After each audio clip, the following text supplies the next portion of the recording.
If you freeze up when talking to natives, it's not because of your Spanish. In this video, I'm going to show you the real reason to why your mind goes blank. Soy Hamid, hablo 4 idiomas y aprendí español 4 veces más rápido que el estudiante medio en solo 120 horas. Podré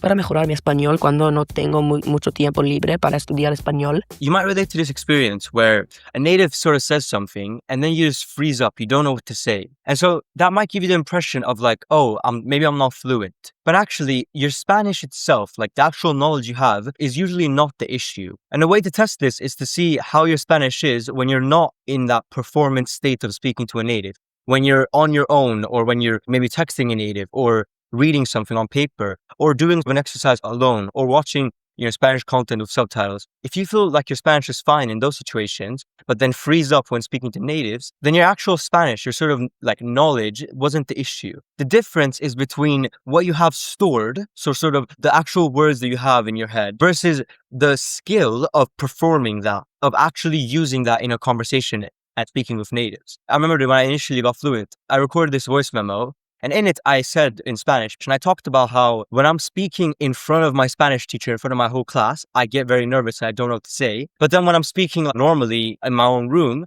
I'm able to express myself completely normal, or even online. And so the difference was the pressure. I realized that pressure comes from spending more time on understanding Spanish and less time on actually speaking it and practicing that aspect. Because a conversation is two halves. It is speaking and understanding. And when I say understanding, I'm talking about understanding spoken Spanish. And that's what sort of defines fluency, because for most of us, fluency is this back and forth with a native. It's not necessarily reading or writing. This idea of freezing up when you speak to natives, it mainly comes with taking in a lot of input, but not putting out a lot of output, meaning not speaking enough. There's this discrepancy between real native conversations and then where you're at comes from your speaking ability, not necessarily your input. You can spend months hitting a bag, right, to practice your boxing abilities. But if you've never been in a fight, you never sparred anyone, you'll still struggle. And so what I'm getting at here is that the solution isn't to hit the bag, it's to get in the ring, which means that like you have the Spanish, you have the abilities, you just don't have any real life reps, the actual back and forth reps. And that's obviously infringing on your confidence, meaning it's making your confidence worse in conversations and giving you that pressure. You just don't know what to say. And this isn't even just about Spanish. There are people who are completely fluent in languages who just, in social situations like that, they just don't know what to say.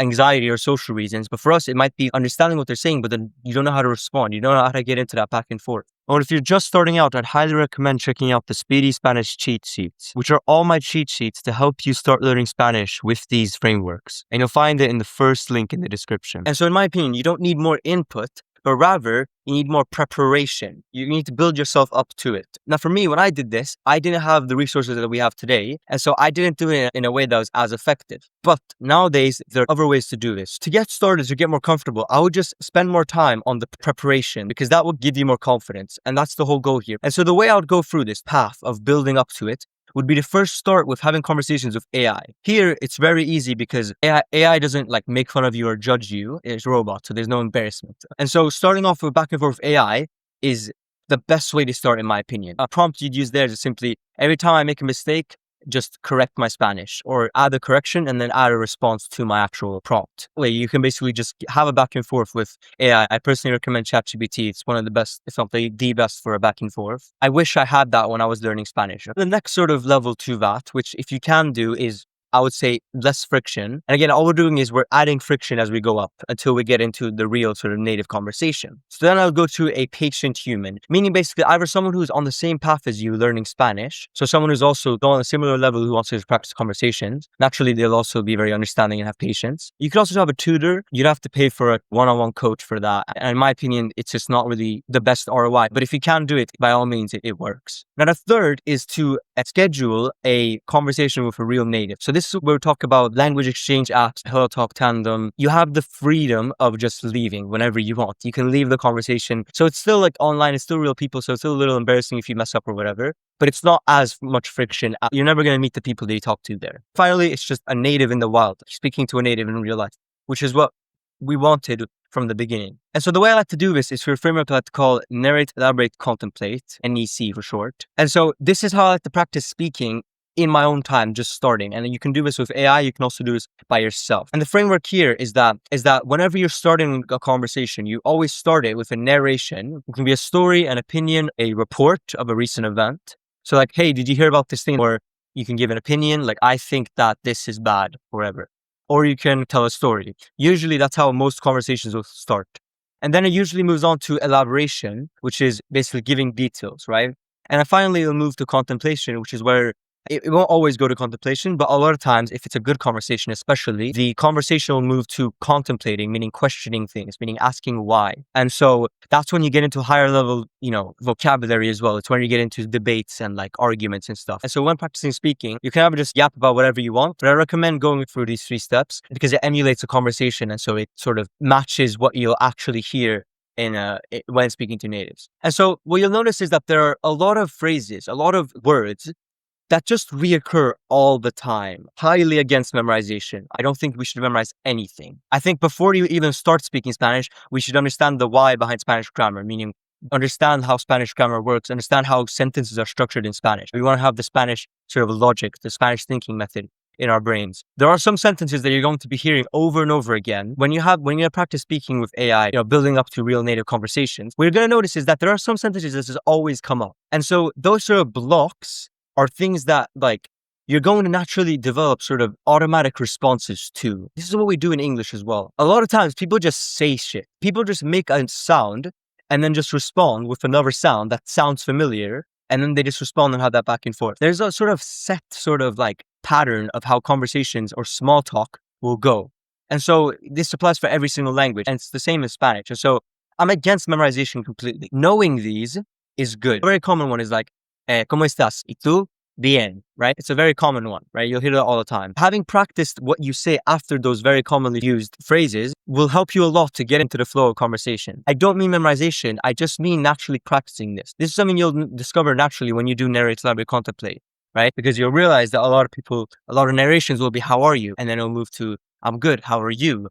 Right? Or someone says, where are you from? And then you can give a response, right? And so a prime example of this is like, when someone says where I'm from, it's always a longer answer than just, I'm from one country. I'm ethnically 100% Azerbaijani, but I was born and raised in Sweden. So it's like, do I say I'm from Sweden or from Azerbaijan, right? Usually I just say, I was born and raised in Sweden, but I'm ethnically Azerbaijani, or my parents are from Azerbaijan. And so imagine I didn't practice that sort of line prior to having a conversation, and I usually freeze up when speaking with natives. Well, then I probably would freeze up in that situation as well. That phrase is something that happens so many times that not sort of practicing it prior will cause a sort of chain of freezing up in conversations, because it's just a common question to get asked. And so it's also a common question that you'll have to answer. And so what I'm saying here is when we do narrate, elaborate, contemplate, what we're doing is we're practicing phrases that reoccur a lot and our responses to those questions. I basically not memorized, because we're not going off flashcards, we're not doing spaced repetition, repeating through real conversations, starting with AI and then moving up that staircase, practicing those phrases that I know that I'll have to say in almost every conversation I have.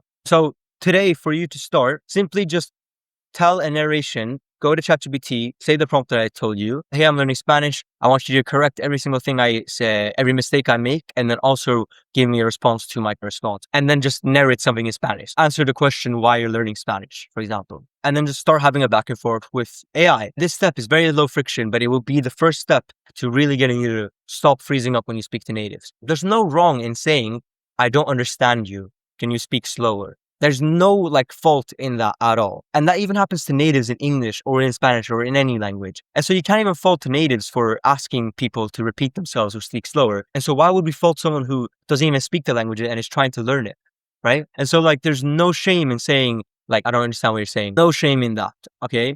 Especially if you just admit straight up and say, I'm learning Spanish, I'm trying to get better. And I try to show that as well. There are a lot of things I don't know in Spanish. I teach people how to get conversational. I don't teach people how to get perfect in Spanish because my Spanish isn't perfect. I'm not at that native level. I feel comfortable saying that because it's simply the truth. And so another thing to just not make it awkward if you ever feel nervous or something or anxious before a call or before speaking to a native.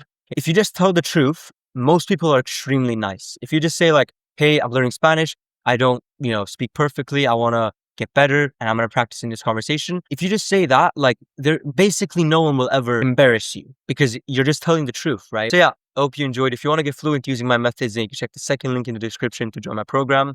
Otherwise, I hope you enjoyed. Stay humble.